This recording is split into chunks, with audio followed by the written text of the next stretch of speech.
may now be seated. Thank you. Okay. We are about to enjoy a 10-minute listening experience. So please put your phone on vibration or mute mode. And please keep quiet while the speakers are in progress. Very good. Now, That's very good.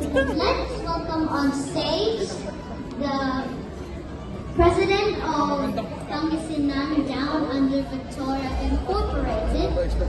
Let's welcome on stage Engineer Edward De La Cruz, or I should say, my daddy, to say he's delivered his opening Oh remarks. my goodness.